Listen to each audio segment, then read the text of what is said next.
Halo guys, selamat datang kembali di channel Teman Bisnis dengan gua Satria.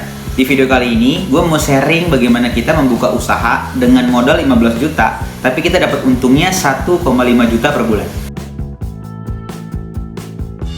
Sebelum kita lanjut pembahasannya, buat teman-teman yang suka dengan channel ini, teman-teman bisa support dengan mengklik subscribe dan hidupkan lonceng di bawah, agar teman-teman selalu update jika ada video-video baru dari channel ini. Oke, untuk jenis usaha yang gue kasih tahu ini, dia memerlukan modal ya. Jadi lebih tertuju kepada teman-teman yang lagi di rumah, yang punya dana endapan atau punya dana sebesar 10 sampai dengan 15 juta rupiah. Jadi daripada teman-teman endepin tuh duitnya, simpen duitnya, mending teman-teman putar tuh duitnya biar menghasilkan setiap bulannya. Usaha ini kalau di gua kasih namanya koperasi. Nah, gua jadinya namanya Koperasi Maharani ya. Tapi teman-teman bisa menyesuaikan, apakah teman-teman mau ganti namanya is okay. Pada dasarnya usaha ini adalah memberikan pinjaman atau memberikan dana kepada masyarakat yang membutuhkan dalam jumlah kecil. Nah, ketika kita kasih dana dan pinjaman ini ke masyarakat memberikan jaminan ke kita, jadi naruh barang ke kita. Kalau gua sih jaminannya ke gua itu adalah elektronik. Kenapa elektronik? Elektronik itu lebih gampang dan lebih simpel kalau misalnya mau disimpan, dan resiko juga tidak terlalu tinggi. Kemudian untuk masyarakat yang sudah meminjam dana di kita itu diberikan tempo 1 sampai dengan 2 bulan. Kalau gue sih sampai dengan 2 bulan ya, dimana mereka membayarnya itu berupa langsung bayar 1 bulan atau dicicil sebanyak 2 bulan. Sebenarnya usaha ini tuh membantu buat masyarakat terhindar dari jeratan vintage sebenarnya. Kalau misalnya teman-teman tahu vintage atau finance technology, itu suatu aplikasi atau suatu lembaga pembiayaan yang memberikan pinjaman dalam jumlah tertentu, dia lebih jumlah kecil ya, dan dalam tempo yang sangat singkat, tapi bunganya gede banget. Bunganya itu dari 20 sampai dengan 30%. Misalnya contoh kecil ya, ada vintage namanya Dana bla bla bla, gue nggak sebutin mereknya. Aplikasi tersebut memberikan pinjaman ke masyarakat dari 1 juta sampai dengan 2 juta dalam waktunya itu 14 hari sampai dengan 22 hari dan 30 hari. Itu pengembaliannya itu misalnya dia punya 1 juta itu bisa 1,2, 1,3. Itu gede banget bunganya dan sangat ngeberatin.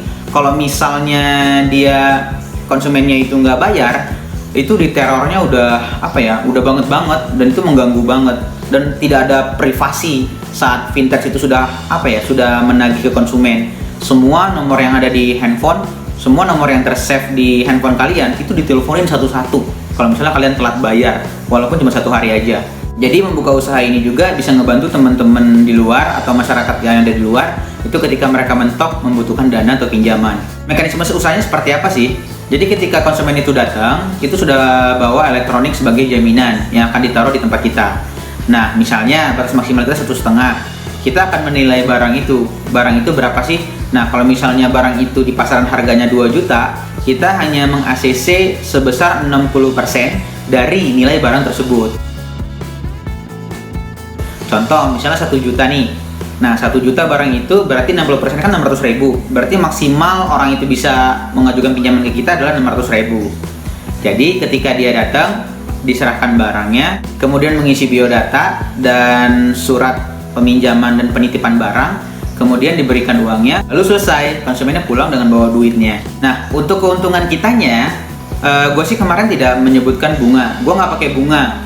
Jadi gua itu menggunakan yang namanya adalah biaya admin dan dana pemeliharaan. Jadi selama barangnya di sini itu ada jasa pemeliharaannya, dan itu saat akad di awal kita bilang dengan konsumennya, kita nggak ada bunga tapi ada biaya admin dan dana pemeliharaan untuk menjaga barang kalian di sini. Dan gua nggak gede-gede. Misalnya pinjaman 1 juta, gua dana admin dan dana pemeliharaan barang itu hanya sebesar 100 ribu. Jadi selama 1 bulan dia minjam 1 juta, itu biaya admin dan dana pemeliharaan itu sebesar 100 ribu, total 1.100.000. Jadi kalau misalnya modal kita 15 juta dalam 1 bulan, itu kita bisa meraup keuntungan 1,5 juta. Oke, kita langsung masuk ke bagian teknis bagaimana memulai usahanya. Pertama-tama, teman-teman harus menyiapkan modal. Sebenarnya 10 juta boleh, tapi dalam hal ini gua lebih prepare ke 15 juta rupiah. Yang kedua, teman-teman harus siapkan form buku tamu sederhana. Bisa pakai Excel, bisa pakai buku. Terserah teman-teman mau pakai yang mana. Jadi, form buku tamu itu teman-teman bisa isikan misalnya nomor, nama konsumennya, habis itu alamat, habis itu nomor KTP, pinjamannya berapa, dan barang yang dijaminkan apa sehingga jatuh temponya kapan. Kemudian teman-teman siapkan form surat peminjaman. Jadi di surat peminjaman itu memberitahukan bahwasannya konsumen tersebut atas nama dan identitas dia lah ya. Kemudian di bawahnya dia meminjam duit sebesar berapa, kemudian apa sih barang yang ditaruh sebagai jaminannya. Dan kita akan melakukan pemeliharaan terhadap barang tersebut, kemudian ditandatangani oleh dia dan kita di form tersebut. Kemudian yang terakhir, teman-teman siapkan ruangan yang bagus ya, atau tempat untuk menyimpan barang-barang dari konsumen tersebut, di mana tempat-tempat itu harus aman. Jadi siapin satu ruangan atau satu tempat, di mana ruangan atau tempat itu kuncinya teman-teman harus pegang, harus teman-teman jaga. Kenapa? Karena isinya barang-barang konsumen coy. Jadi kalau misalnya hilang, berabe juga, bukannya untung malah rugi. Oke, itu tadi adalah bagian modalnya. Jadi modal yang harus teman-teman siapkan. Selanjutnya kita masuk ke bagian strateginya.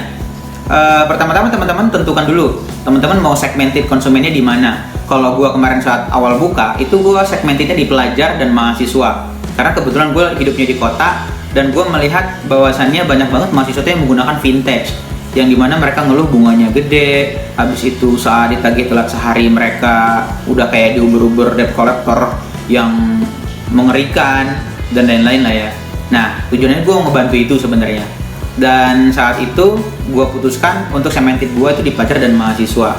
Kalau gue sih waktu itu strateginya pertama buat pamflet terkait nama usaha gue, Koperasi Maharani, kemudian apa aja isinya sampai dengan kontak personnya. Ketika udah gue buat, gue print, gue keliling ke SMA, SMK, bahkan ke mahasiswa atau ke universitas, itu gue tempelin semuanya di mading.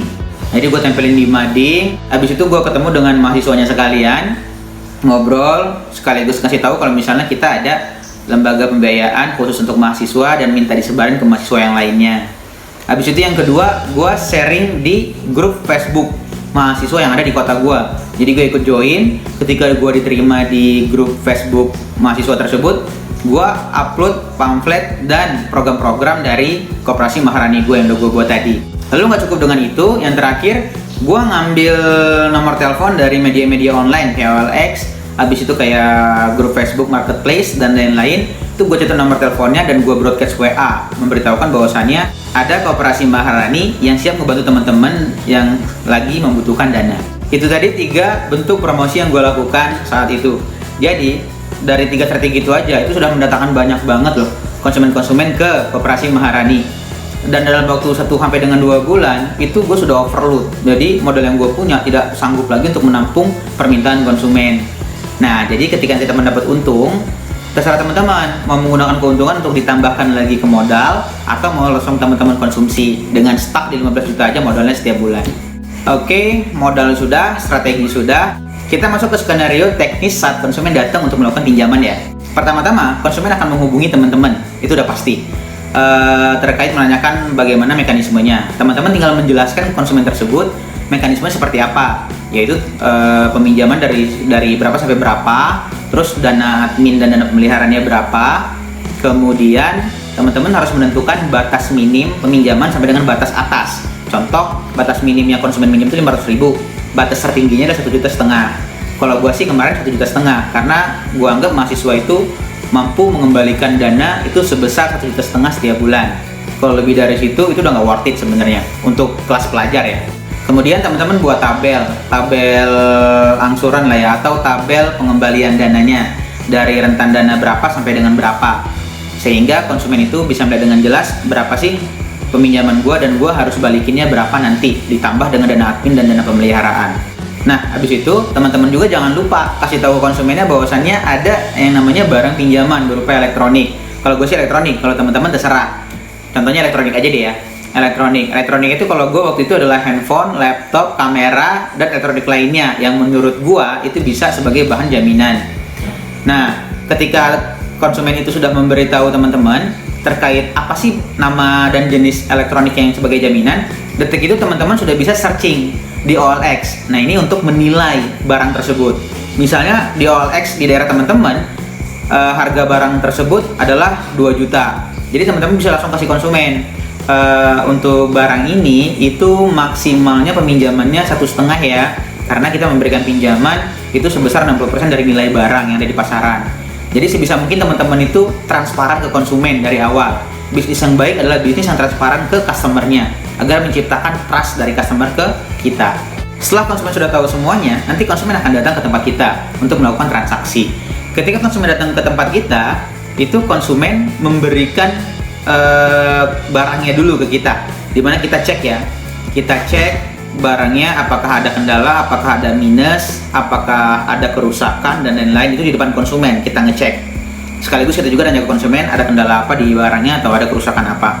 Ketika teman-teman selesai ngecek, misalnya bagus nih kondisinya, teman-teman bisa menggunakan harga pasaran yang ada di OLX. Tapi kalau minus nih barangnya, itu menurut gue sih teman-teman ngira-ngira aja berapa sih batas maksimal dari harga barang ini, sehingga gue bisa ngasih pinjaman berapa ke konsumen. Kenapa gue milih elektronik? Karena saat itu gue agak sedikit paham untuk memeriksa elektronik ya. Jadi gue lebih prepare kalau misalnya jaminan barang itu adalah elektronik. Nah, kalau misalnya konsumen sudah menyetujui dana pinjaman yang dari teman-teman tadi, barulah konsumen mengisi surat peminjaman, di mana konsumen tersebut minjem berapa dan dia menjaminkan barang apa di kita. Dan surat itu dibuat 2 rangkap. Konsumen itu megang 1, kita megang 1. Setelah dia udah isi surat itu, teman-teman isi di daftar buku tamu konsumen tadi. Jadi itu juga sebagai pegangan teman-teman jika teman-teman mengingatkan konsumen tersebut untuk melakukan pengembalian dan bisa memfollow konsumen tersebut untuk keperluan RO. Kemudian anggaplah konsumen sudah minjam, sudah selesai, sudah pulang. Habis itu H-7 hari, teman-teman harus mengingatkan ke konsumen tersebut bahwasannya jatuh temponya sebentar lagi. Ketika jatuh tempo, konsumen itu datang, barang konsumen dikembalikan ke konsumen, dan konsumen mengembalikan sejumlah biaya yang mereka pinjam ke kita. Apa yang terjadi kalau misalnya konsumen itu telat? Nah, ini adalah rule yang harus teman-teman kasih tahu ke konsumen saat pertama. Teman-teman harus sampaikan bahwasannya ketika ada keterlambatan sehari, itu ada penambahan dana pemeliharaan berapa. Kalau gue sih kemarin ketika telat sehari, dana pemeliharaan itu bertambah Rp5.000 setiap hari. Dan kalau misalnya selama 2 bulan tidak ada kejelasan, 2 bulan itu konsumennya nggak ngambil-ngambil tuh barang, jadi dianggap bahwasannya konsumen mengikhlaskan barang tersebut untuk Koperasi Maharani. Kenapa seperti itu? Iya dong, karena kan kita sudah ngebantu dia di saat dia memerlukan dana dan tidak ada bunganya, hanya dana admin dan dana pemeliharaan. Jadi kalau misalnya kita nggak dibayar-bayar, cash flow kita terganggu, usaha kita terganggu. Makanya kita harus membuat aturan selama 2 bulan atau 3 bulan maksimal, itu barang akan menjadi hak milik kita. Tujuannya adalah biar bisa kita jual lagi dan dananya itu mengisi saldo modal kita kembali. Oke, itu tadi jenis usaha yang modalnya 15 juta mendapatkan 1,5 juta 1 bulan. Sederhana banget, tapi lumayan hasilnya. Daripada dana 15 juta kita endap atau kita tabungin, mending kita puterin. Buat teman-teman yang cocok dengan jenis usaha ini, silahkan dijalankan di rumah masing-masing. Tapi bagi yang nggak cocok, it's okay, nggak apa-apa. Di next video selanjutnya, gue bakal kasih jenis usaha yang lain yang bisa teman-teman pilih dan yang mana yang cocok untuk teman-teman lakukan atau teman-teman jalani. Sekian video sharing usaha kali ini. Semoga jenis usaha ini bermanfaat buat teman-teman semua. Sampai jumpa di video bisnis selanjutnya. Gua Satria. Assalamualaikum warahmatullahi wabarakatuh.